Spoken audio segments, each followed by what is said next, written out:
Chapter 1 New York in the spring. It was a fine but chilly spring morning.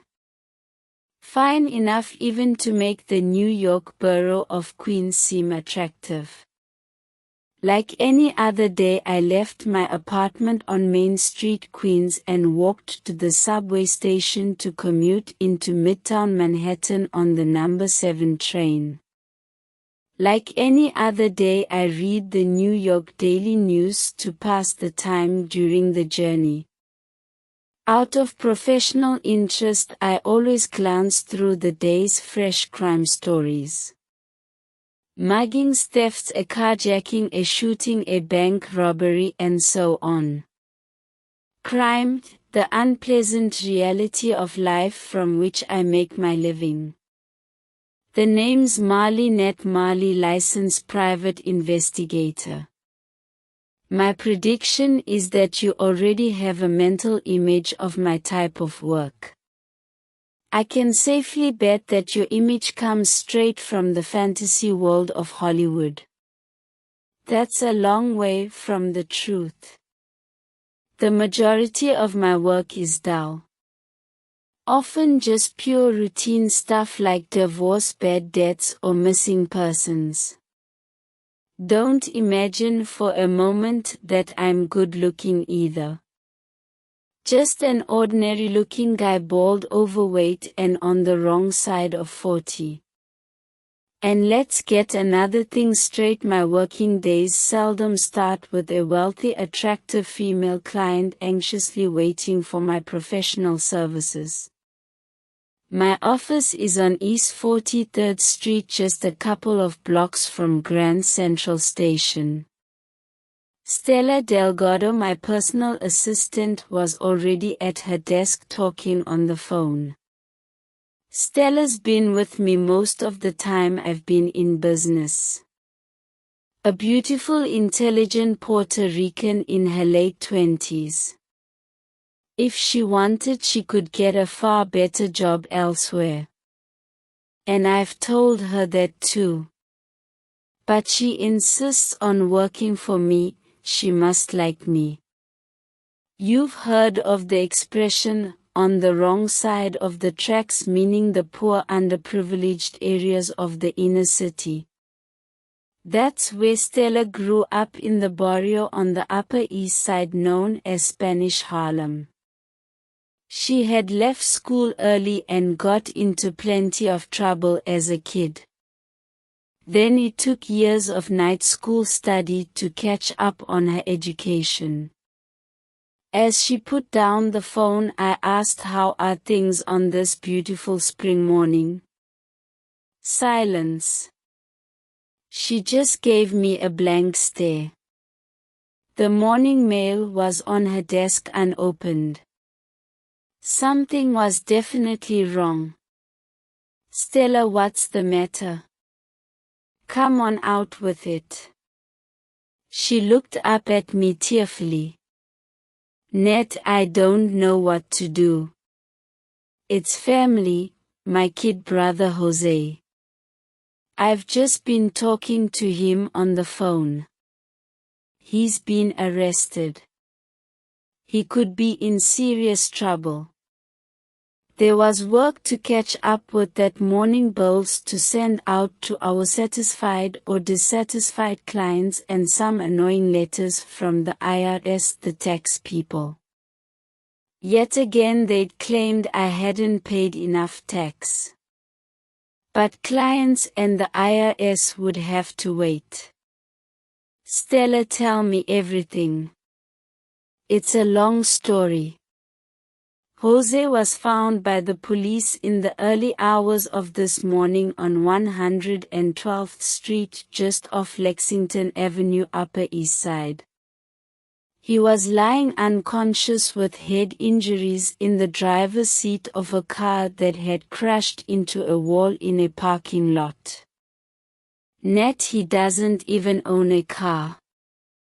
Anyway, he was taken to the emergency room at Metropolitan Hospital. Now he's in a secure room under police guard. He was allowed to make one phone call, so he called me. So what's the story? How did he get into this mess? I asked. The awful thing is he has no memory of what he was doing, Stella said. All he can remember is being at some bar in Brighton Beach with his buddies yesterday evening. Then nothing. Has he been charged with anything? I asked. No.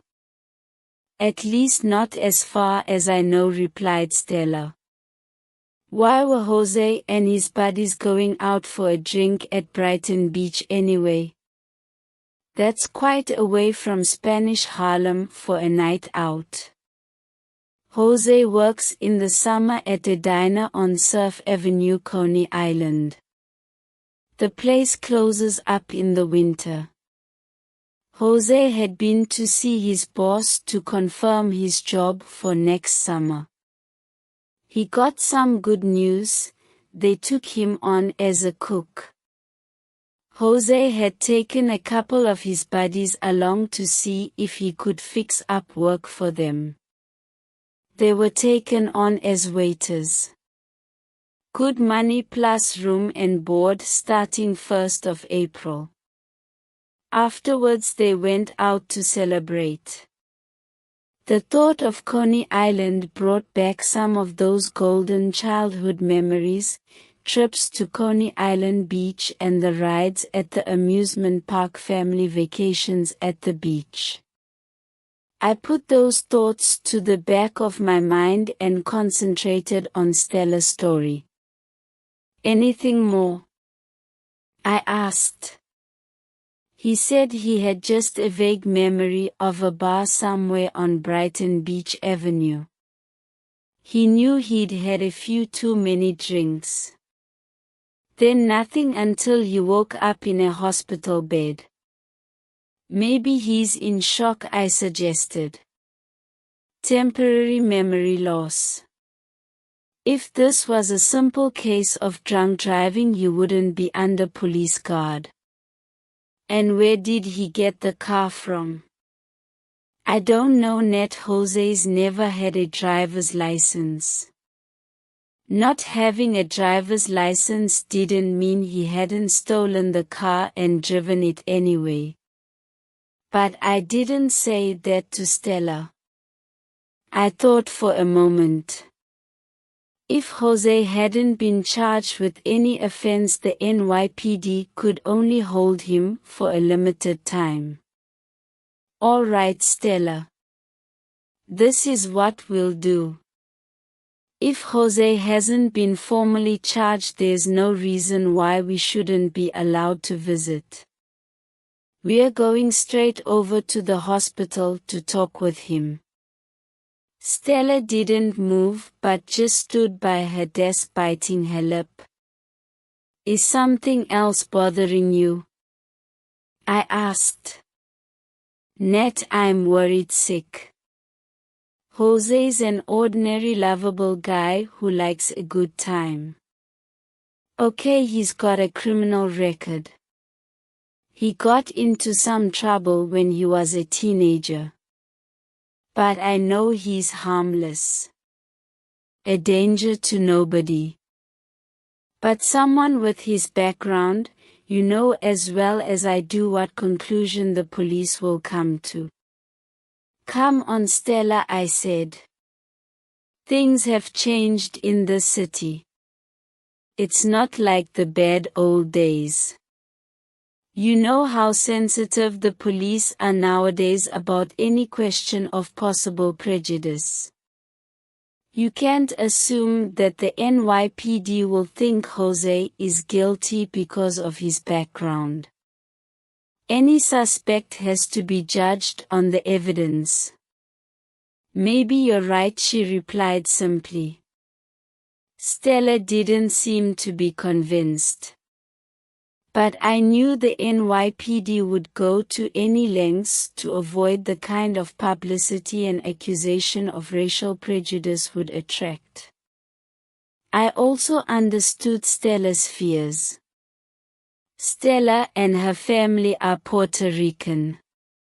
During the 1950s, tens of thousands of Puerto Ricans emigrated from their island to the USA.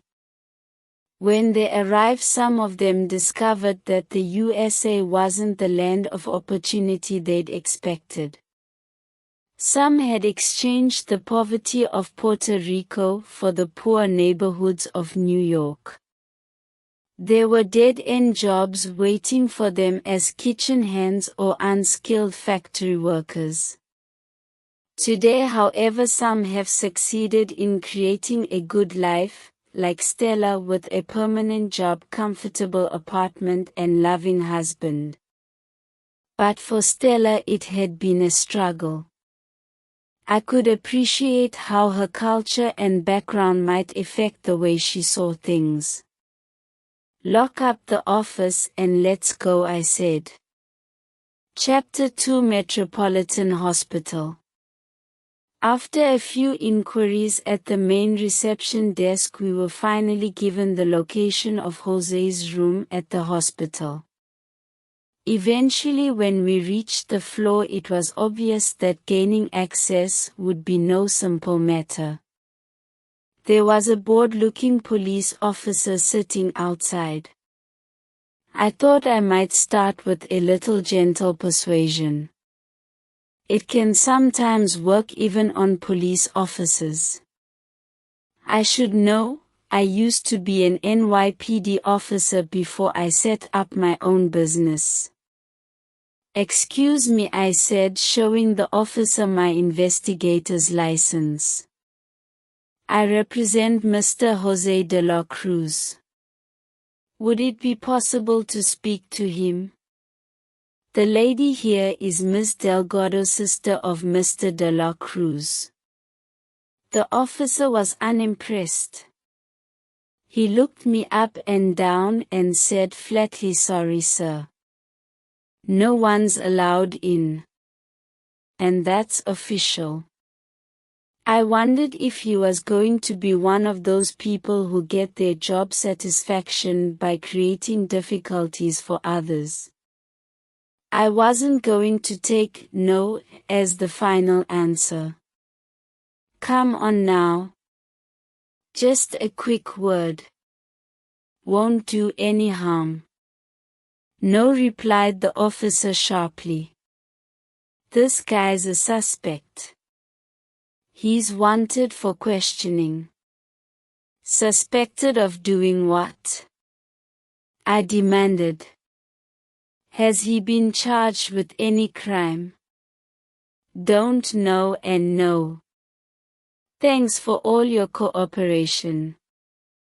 Give me the name of your boss, will you?" I asked. It was Captain Oldenburg. A familiar name. Oldenburg and I had worked together at the NYPD.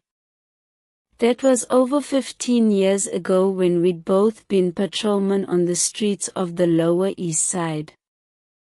Since I'd left the NYPD to become a private eye, Oldenburg had risen through the ranks and had now been promoted to captain.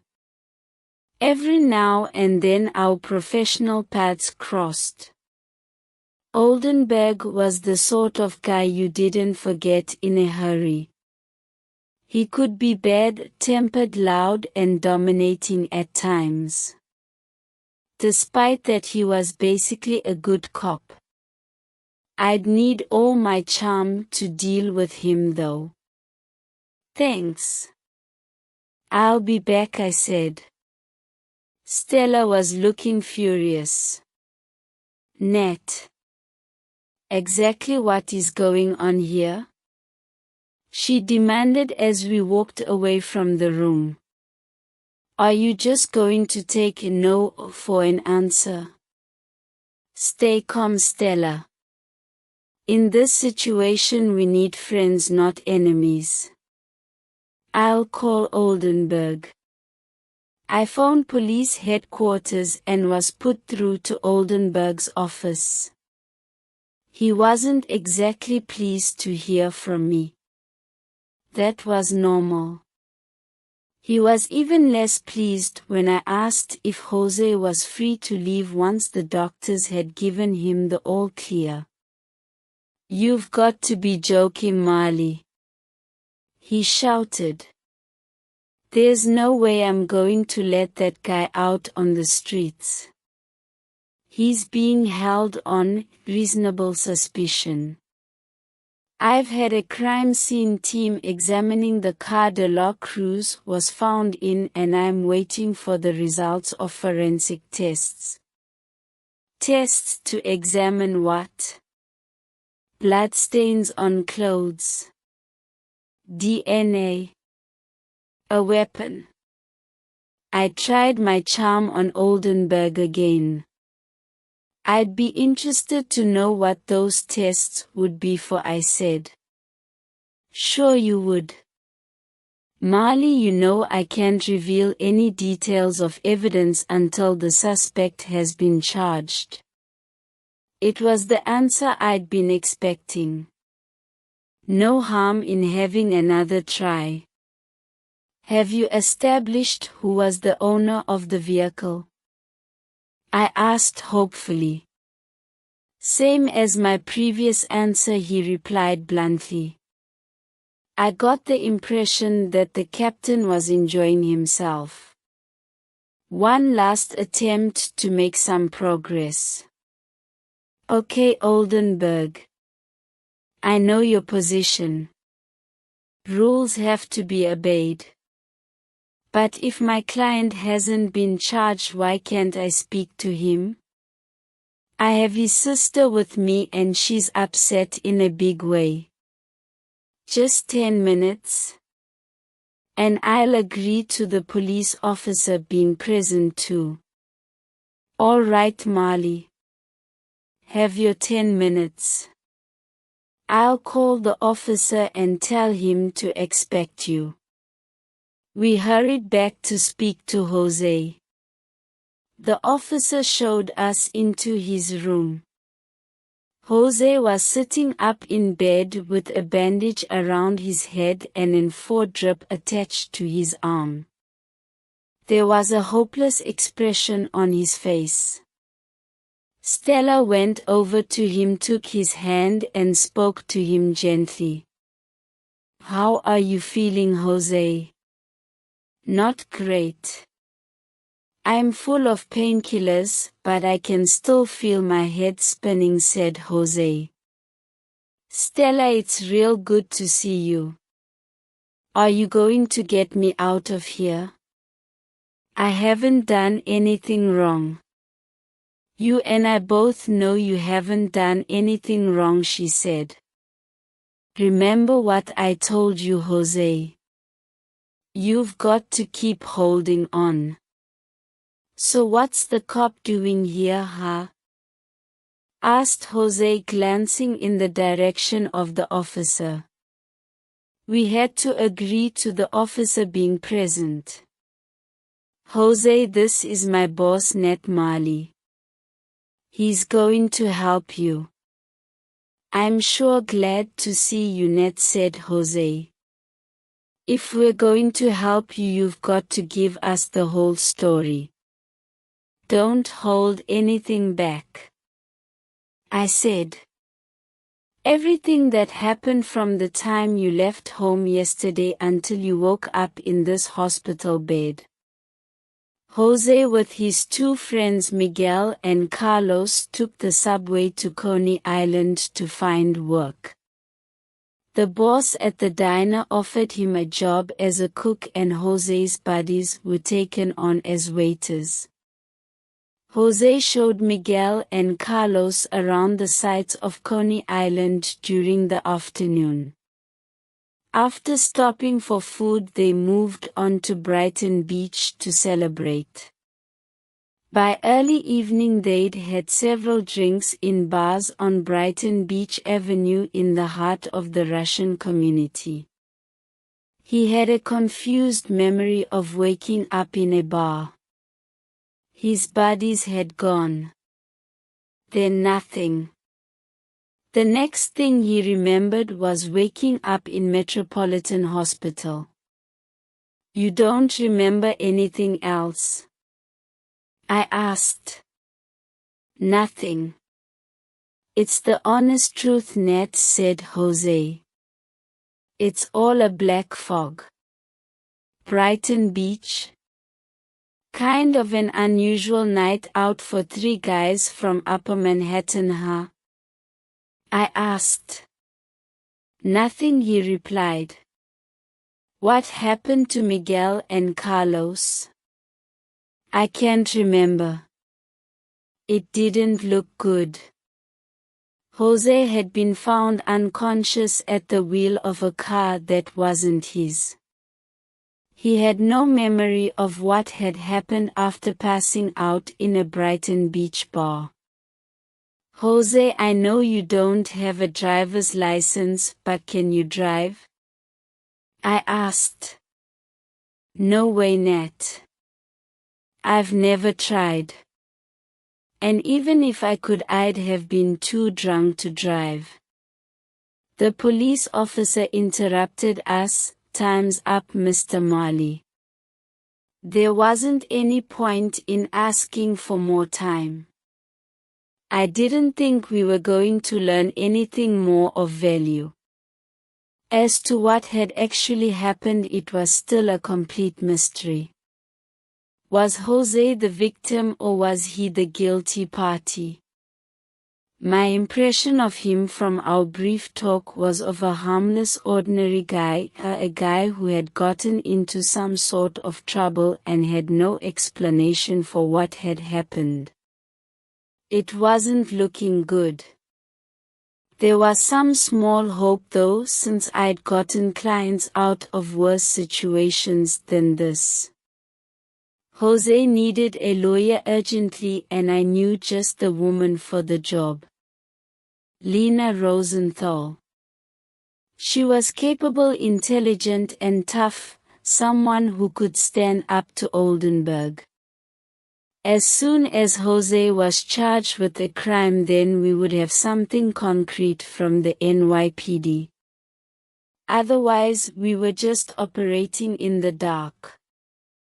Stella had to get back to her family, so I gave her the rest of the day off. I just wished I could say something that might give her some comfort. But I knew whatever I said would be inadequate. Once I had more information, then I might be able to offer her some hope. The next day the temperature was close to freezing. A layer of frost covered the windows of cars parked on the street overnight. I'd arrived at the office early and was just putting the breakfast coffee and donuts down on the desk when the phone rang. A familiar voice barked at me, "Captain Oldenburg." "Marley?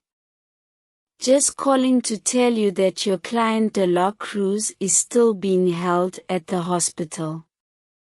I wanted to get him moved to headquarters for further questioning, but the doctors insisted he be kept under observation.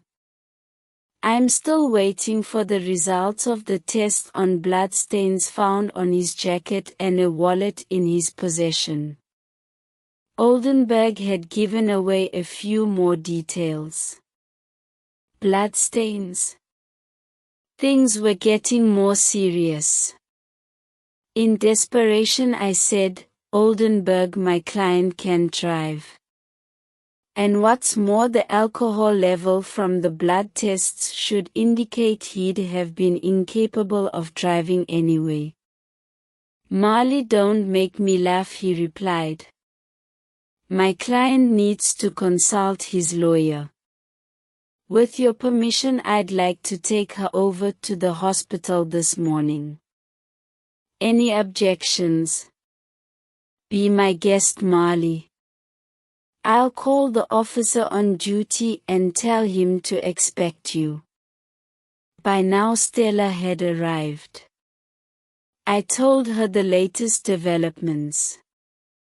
She took it all in silently, then sat in front of her computer with her head in her hands. I arranged to pick up Lena Rosenthal. Later, as our cab headed up First Avenue towards the hospital, I gave Lena all the details she needed about Jose's case. I also explained how I was involved. Lena, this isn't just a routine case for me.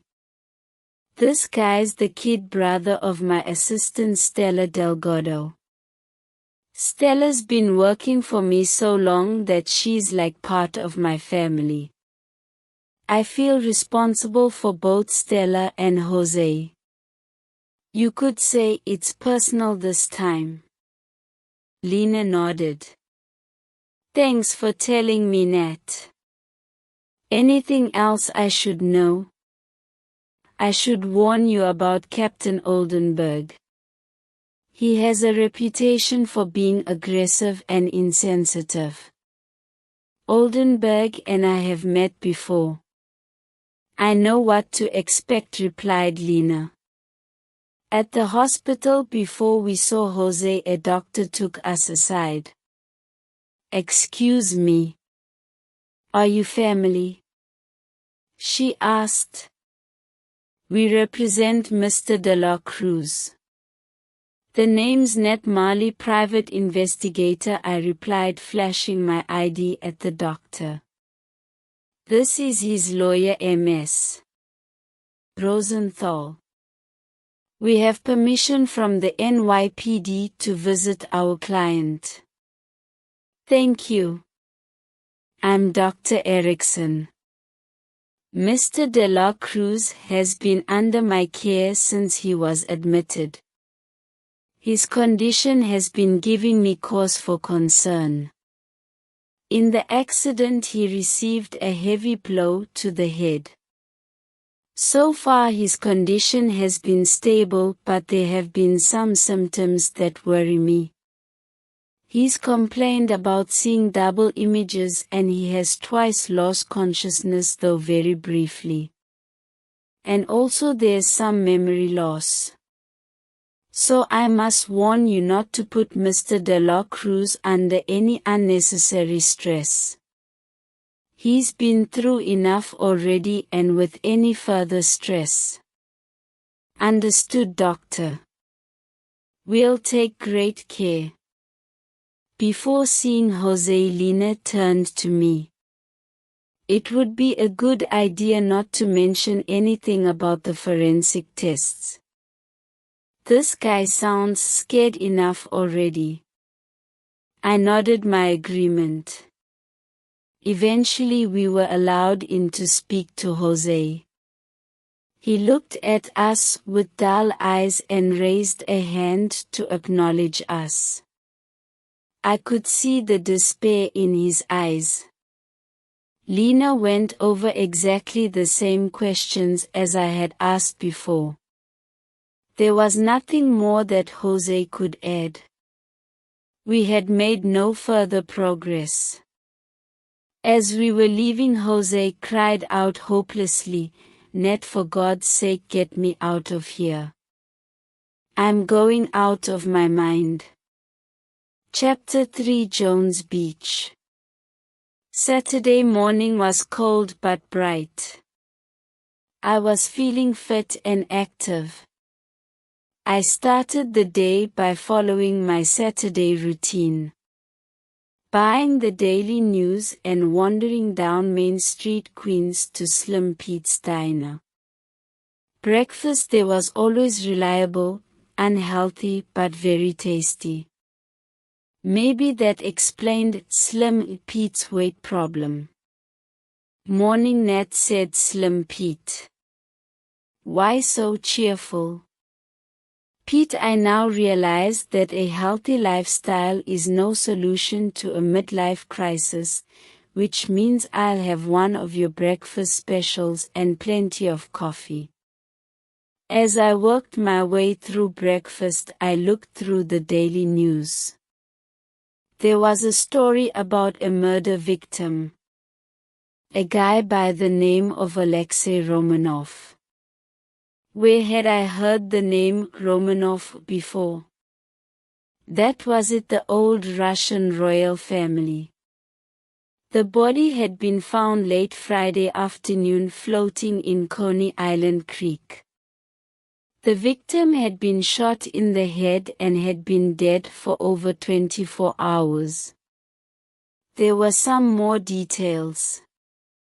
Romanov owned some kind of business on Brighton Beach. He was involved in a society that helped immigrants from Russia to settle and adapt to life in the USA. His tearful widow told reporters that she had no idea who could have done such a thing. He seemed to have been a well-liked and respected man who was active in the community. I hoped and prayed there was no connection with Jose. Another story caught my eye. The headline read, "Wreck on Jones Beach." Part of a lifeboat had been washed up on the shore. 2 bodies had been found nearby. No further details. I'd been brought up on Staten Island. As a kid, just taking the ferry across to Manhattan seemed like a big adventure. A day out on Coney Island was a real trip, but Jones Beach on Long Island felt like going abroad. Maybe there's something of that kid still left inside me. I still get a thrill when I get way out of the city and stand on the beach looking out at the Atlantic watching the waves crashing. Why not escape from the city for the day? The ocean air would do me good. I was folding up the newspaper when Slim Pete came over to chat. "So what's New York's smartest private eye doing? Putting more gangsters behind bars?" he asked.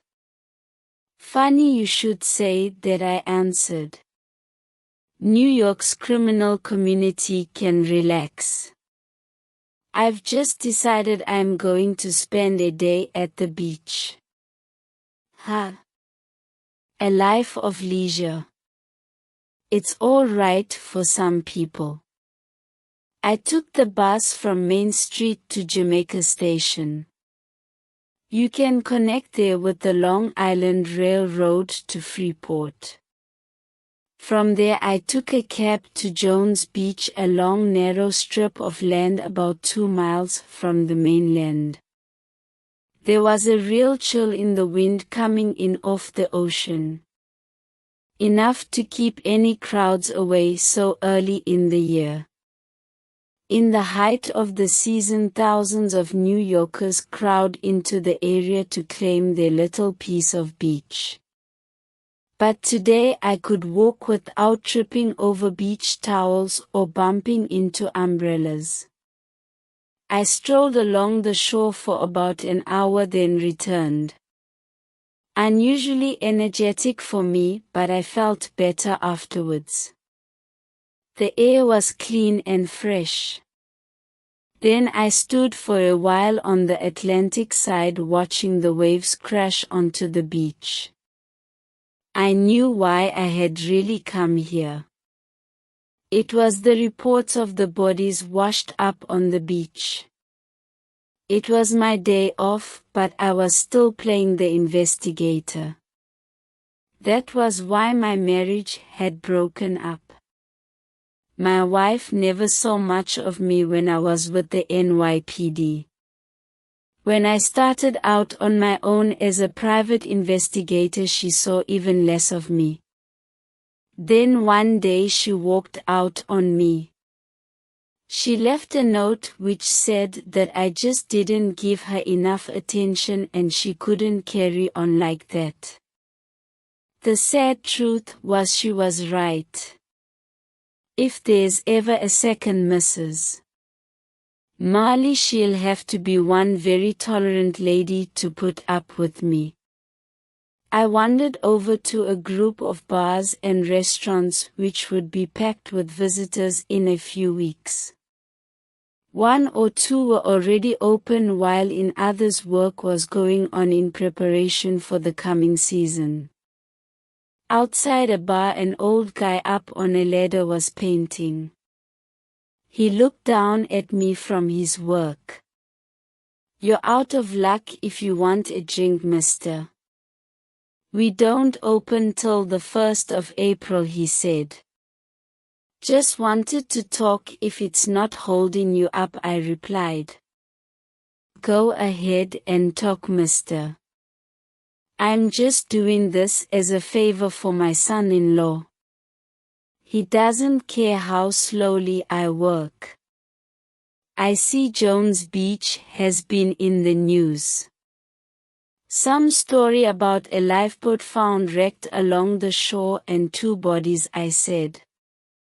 The old man came down from the ladder. A good sign. I had got his interest. He pointed west along the shore with a dripping paintbrush. The wrecked lifeboat was found about a mile west along the beach. There's an old lady. When I say old, she's a good 10 years older than me. Well, she goes beachcombing regularly. Looking for shells and stuff. She found the wreck and the bodies. Really? Must have been quite a shock for her, I said. I don't know about that, mister. It made her day. Never seen her so excited. It was time to make my move. I showed him my investigator's license. Gee! A real private eye! Exclaimed the old man. I would have expected someone younger and better looking. I interrupted. We come in all shapes and sizes. Look, I'm investigating this wreck for a client, I lied. I'd like to talk to this lady. Who is she and where can I find her? Her name's Edith Tilden. People call her Edie. She's English, but she's lived here for years. She looks kind of eccentric, but she's okay once you get talking. See that place over there? The old man pointed toward a beat-up building with the sign, Ornella's Italian Clam House, above the entrance. She'll probably be in there, he continued. She claims Ornella's the only person on Jones Beach who can make a good cup of tea. Life's full of surprises. Since when did Italians make good tea? I entered the restaurant. It didn't look open for business. Most of the tables and chairs were piled up in a corner. Only a handful of tables were set. At one of the tables sat a little old lady dressed in bright yellow and purple. A plump, cheerful woman welcomed me. Morning, mister. No hot food until April. Just snacks and hot and cold drinks, she said. I was looking for a sandwich and a cup of tea. I've been told that you make the best tea in Jones Beach, I replied. The old woman at the table looked up and said, You've come to the right place for tea. Then make that 2 teas, one for the lady here. I went over to her table. Mind if I join you? I asked. Not at all, she answered. Take a seat. I noticed the way she spoke. Not the slightest American accent. Thanks. You English? I asked. I'm probably as American as you are now. I've been in the USA for 50 years but never lost the accent or the tea drinking habit. The name's Edie Tilden. Pleased to meet you. I'm Nat Marley. The sandwich and teas were brought over to the table. After small talk about the weather, it was time to get some information. I showed Edie my private investigator's license. Her eyes grew large and round and her mouth dropped open. This old lady was deeply impressed. I wish I had that effect on people more often. I hear you found the wrecked lifeboat and 2 bodies on the beach. I'm investigating the wreck for a client, I lied again. Edie waved her teaspoon at me excitedly. Mr. Marley, I've been walking up and down this beach for years. I've found bits and pieces of boats, but never a body. 2 real dead bodies. What do you say to that? She asked. Must have been a terrible shock, I said. People don't look pretty after they've been in the sea. Can you describe them? I asked. Certainly. 2 young men, could be anywhere in their 20s. Medium height. Thin. Both of them looked as if they needed a good meal. Short hair. They hadn't shaved for days. Cheap-looking clothes. One of them had a gold cross on a chain around his neck. I've never seen one like it before. Let me show you. She paused, took a clean paper napkin from the table, found a pencil in her pocket and drew a picture of a cross with 2 horizontal bars, the top one a little shorter. Then at the base of the cross a short bar at a 45-degree angle. I didn't recognize it. Thanks. Mind if I keep this? I asked. Now what can you remember about the boat? What I found was the rear half. Probably from a boat big enough to fit a dozen people in. It had seen better days though. What do you mean? The wood was rotten with age. Some of it was so soft I could break off pieces with my bare hands. It looked like someone had been trying to repair it but hadn't made a good job of it. The boat must have split in 2. Were there any identifying marks? Like names or numbers? I asked. Some letters at the back, maybe the boat's name, Edie answered. I couldn't make out a complete word, but it looked like a foreign language. And that's about all I can tell you. The Coast Guard took it away, so there's nothing to see now. Thanks. You've been very helpful. Here's my card. Where can I contact you if I need to speak to you again?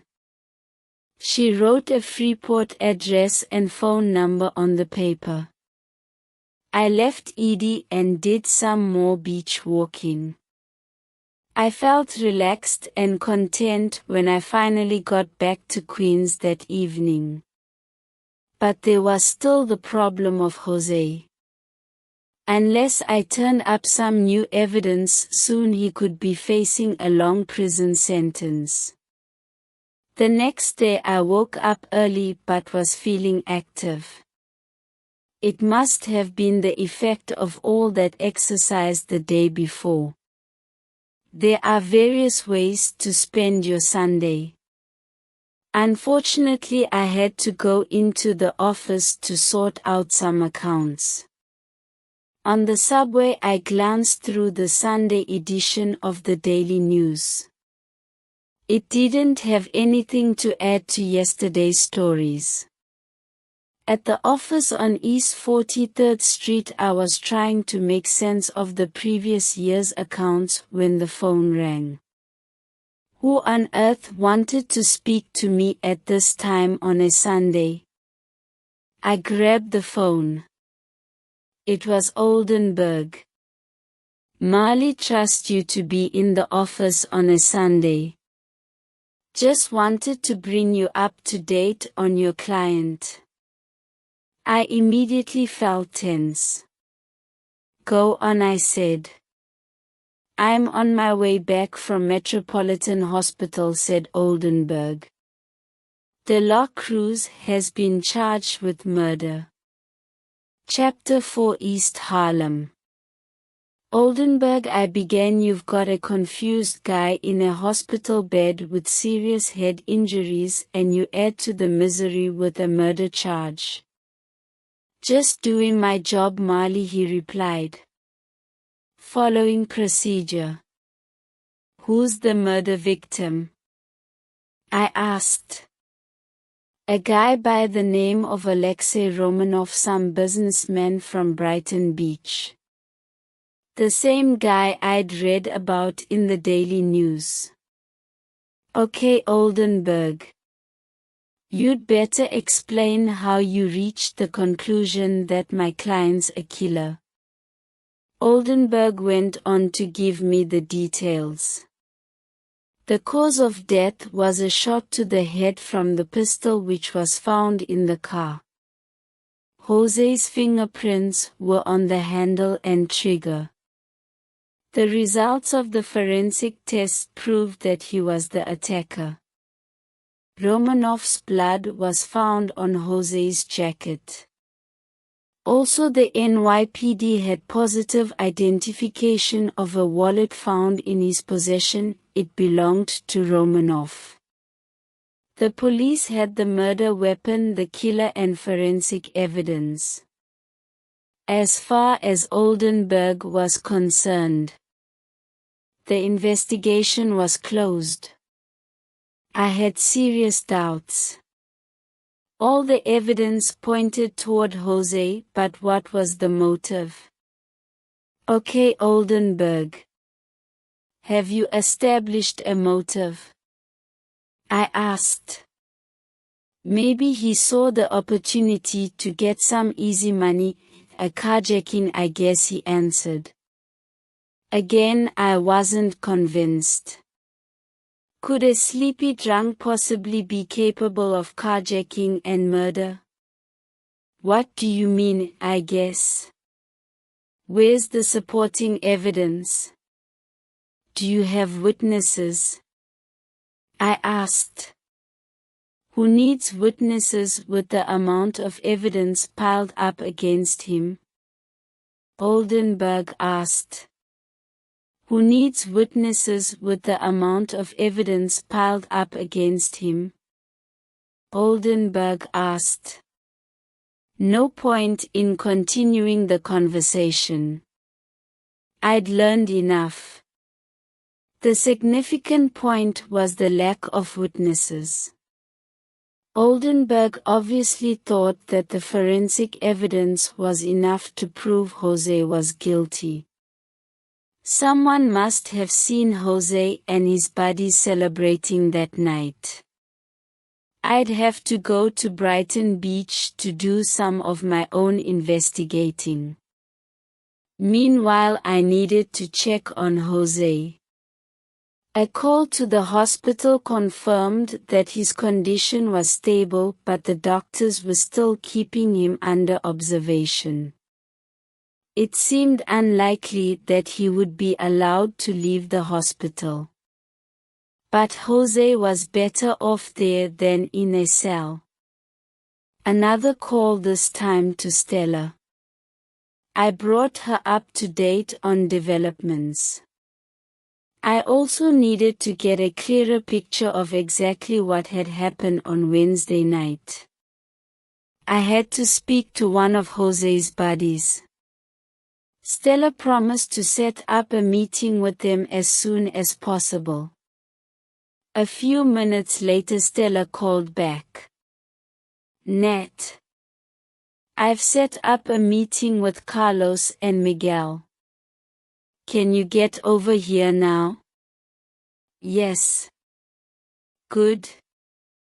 We'll be at my mom's apartment 1295 First Avenue apartment 104 on the 10th floor. That's the East River housing on First Avenue between 102nd and 105th Streets. We'll be expecting you.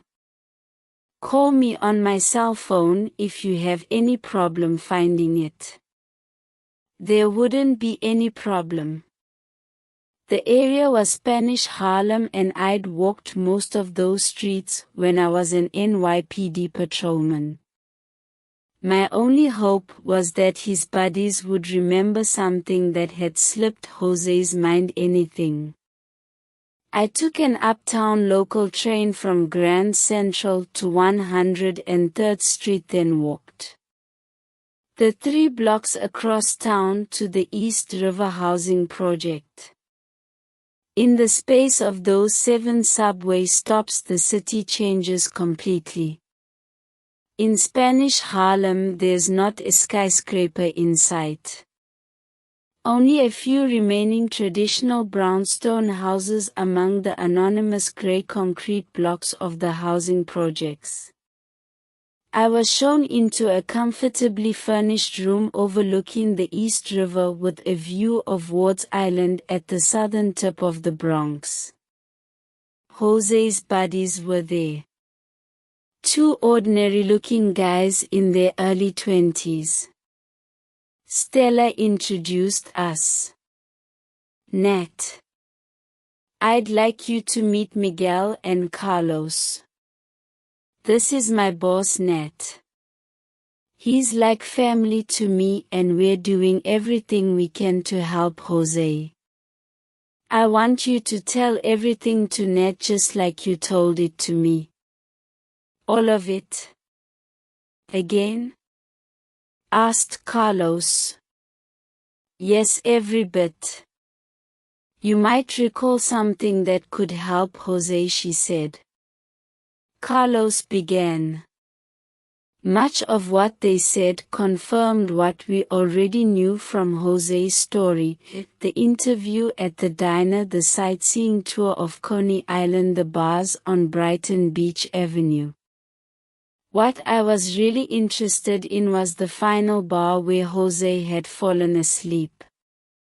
We ended up in this bar that had every kind of vodka you could imagine, continued Carlos. The bartender in there got friendly when we took an interest in the drinks.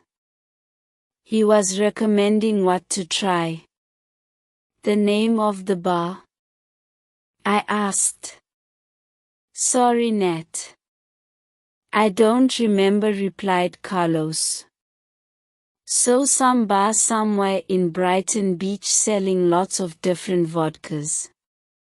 Could be one of many in New York's Little Odessa. Can you remember anything else about the bar? The walls were covered with baseball stuff. Team photos, shirts, bats, that sort of thing. I remember asking the bartender, hey, what's all this? Baseball in the middle of the Russian community. Apparently the owner's a huge baseball fan. Good, I said. There can't be too many bars like that in Little Odessa. How long did you stay? We tried all these different flavored vodkas. After an hour or so I knew I'd had too much. My head was spinning. Jose had fallen asleep and I knew we'd have to help him home. We needed to get sober for the subway ride, so Miguel and I went out to find some black coffee.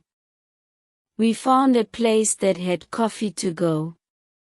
Carlos waited outside the bar with the coffees while I went inside to get Jose. But there was no sign of him.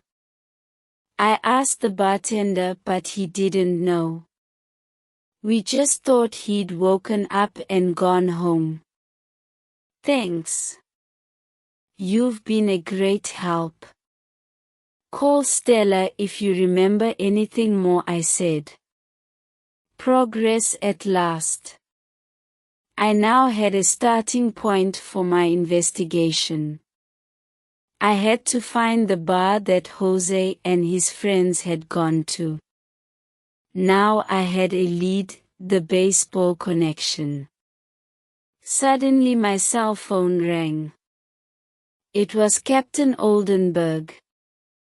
Marley? It's your client De La Cruz. The guy's gone crazy.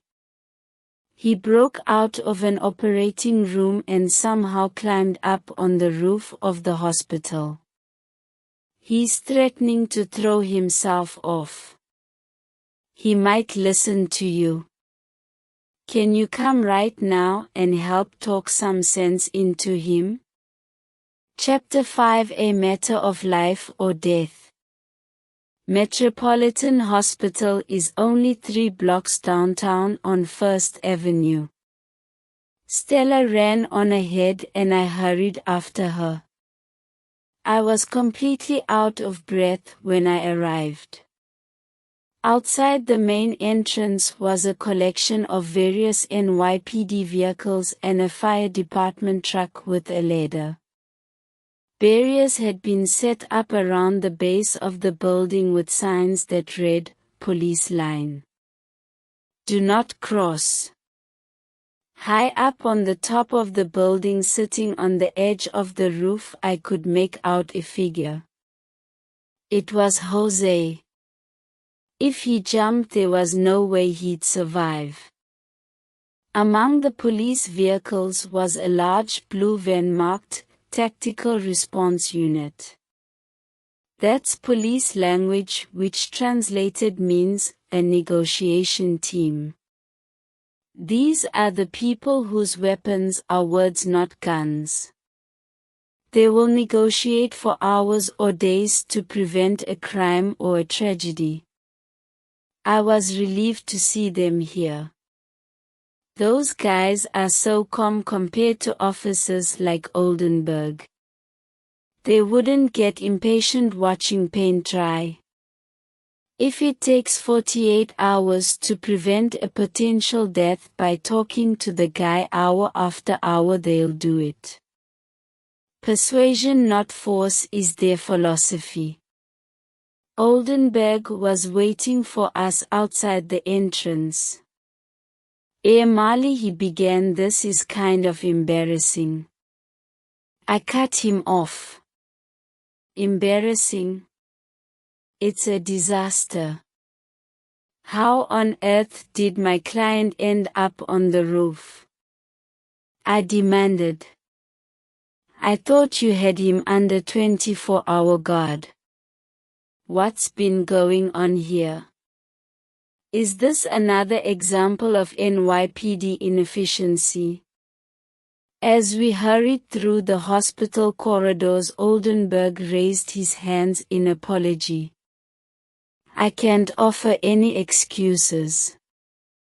Your client had been taken to an operating room. The police officer was told that De La Cruz was unconscious, so he decided to take an unofficial break outside. The medical team had to leave De La Cruz temporarily while they attended to a more urgent case. During that time he must have regained consciousness, panicked, and gone up to the roof. An elevator took us up to the top floor. We were taken through a door marked, "No Entry." At the foot of the stairs to the roof, Dr. Erickson was waiting. She looked nervous and anxious. "Mr. Marley and Miss Delgado, thank God you're here. My patient needs people he knows and trusts. You know he should be in the operating room. He was being prepared for surgery before escaping wearing only a surgical gown. He's seriously ill. I'm not trying to be dramatic, but this is a matter of life or death." "Thanks, doctor. I understand your concern," I said. "One more thing, Mr. Marley. There are some curious bruise marks on Mr. De La Cruz's neck. Like someone had gripped him violently. He couldn't have received injuries like that in a car crash." The doctor put her fingers and thumb around her throat to demonstrate.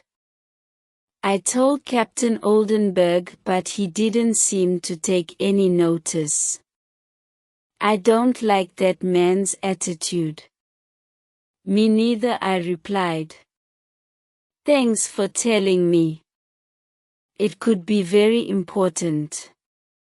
We climbed the stairs to the roof. Outside the wind was bitterly cold. A woman was sitting on a low wall a few yards away from Jose. Detective Valdez from the negotiation team. Jose was sitting on the wall wrapped up in a blanket from the operating room with one leg hanging over the edge. Stella and I cautiously made our way along the roof. I don't like heights, especially when the only protection from a fatal drop is a knee-high wall.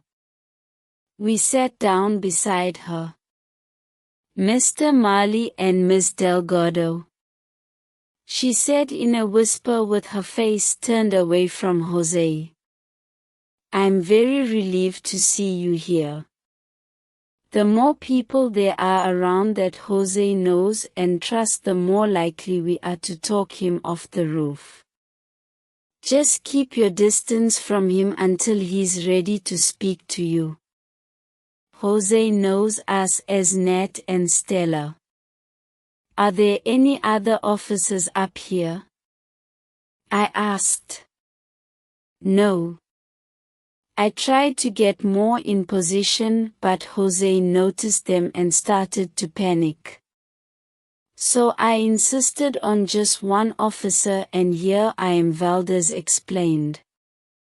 "In situations like this, you never know whether a suicide threat is a desperate call for help or if it's the real thing. It's a situation where nobody can take chances. The consequences could be disastrous." Detective Valdez continued with a routine that has saved countless lives in the city. The technique was to establish a relationship and gain trust. "Jose, you know who I am now. I just want to talk," she said. No response from Jose. He put the blanket over his head so his face was hidden from view. "I just want to know if you're listening. Raise a hand if you're listening to me," she asked. Jose briefly raised his right hand. She continued in the same smooth, calm voice. "I've got some friends of yours here, Stella and Nat. They're worried about you. Do you want to speak to them?" Again no response. Detective Valdez didn't give up. "Jose, just listen. You know these people. They're trying to help you." Valdez tried patiently again and again. At last a reaction from Jose. He pulled the blanket off, swung his leg back from the edge and stood up. All he was wearing underneath was a green surgical gown from the hospital operating room. The poor guy must have been freezing. What can you do to help me? Shouted Jose. I got a murder charge hanging over me. What do I have to live for? My head. I got this pain. It won't go away. Speak to him, Ned, whispered Valdez. I stood up, trying not to look down at the drop below. Jose, we've got new evidence. I can prove you didn't do it. That wasn't strictly true, but it might encourage him to come down from the roof. Then how come they've charged me with murder? How come? Protested Jose. He threw the blanket over the edge. There was a sudden shock of panic below until it became obvious that it was the blanket rather than Jose that was falling. Then he sat on the wall with his head down. Again he swung one leg over the edge. What do you think? I whispered to Valdez. Not good, but not a disaster. I'd like Stella to talk to him now, she said. Stella's voice was cracking with emotion as she spoke. Jose, listen to me. I know you didn't do it. You're not a killer. Something happened to you after you left that bar, and Nat's going to prove it. We'll get you off this murder charge, I promise. Silence. Stella appealed to him again. Jose responded at last. What do you have to promise with? Now there was a change in his behavior. Words were coming slowly, as if speech involved a major physical and mental effort. I don't know. I'm finished. My head. What's happening? Asked Stella. I think he's going to jump, Valdez whispered.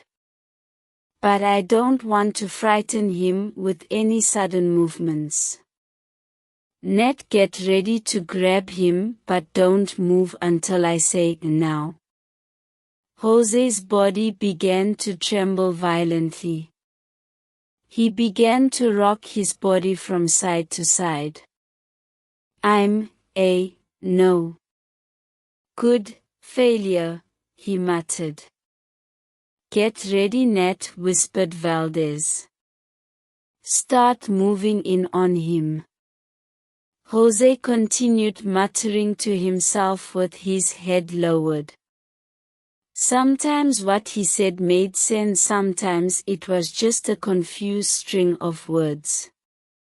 I crept along the roof towards him. No. Good fail. As Jose's voice trailed off into silence, the sideways rocking motion continued. With each swing, the top part of his body hung for a moment over the vertical drop. Then the return swing. Behind me, Valdez shouted urgently, this is it. Now. Jose had reached the furthest point of the swing. But this time he didn't return. He was slipping off the edge. I made a dive for his foot and just managed to grab it. Jose was now hanging upside down over the edge. I was also hanging over the edge with only my knees pressed against the wall, preventing me from following Jose. Stella and Valdez were already hanging on to me, but in that position no one else could reach Jose from the roof. Jose was not light and I could feel my grip slipping. Valdez was screaming to the firefighters below, move it. Get that ladder up here before we have a fatality. I concentrated all my efforts on keeping my arm locked around his foot. Jose swung in space over the drop. I could feel my muscles aching and weakening. Then out of the corner of my eye I noticed the ladder swinging round. At the top of the ladder there was a firefighter who took Jose's unconscious body into his powerful arms and swung him over his shoulder. As Jose was brought down to safety, a medical team on the ground was waiting to take him straight to the operating room. I pushed myself back from the edge and collapsed behind the safety of the wall. I opened my eyes to see Stella kneeling beside me. "Nat, are you okay?" she asked. "You were wonderful." "Thanks. I'm alright. Just let me lie here. I don't want to see that drop again just yet." I lay there for a while thinking it was good to be alive after all. I'd had quite enough excitement for one day. "Nat, you're a hero," said Valdez. "Well, if I'm a hero, so are you. You read all the signs that he was going to jump. Anyway, let's get down to the operating room and see what's happening." We were informed that Dr. Erickson was already operating on Jose. The brain surgery was a delicate procedure which would take hours. There was also a high element of risk. Jose had already put himself in danger by escaping from the operating room. The added stress could only have done further damage. Stella decided to stay at the hospital and wait for news. As I left, she was calling her mother. A better option for me was home food, beer, TV, and relaxation.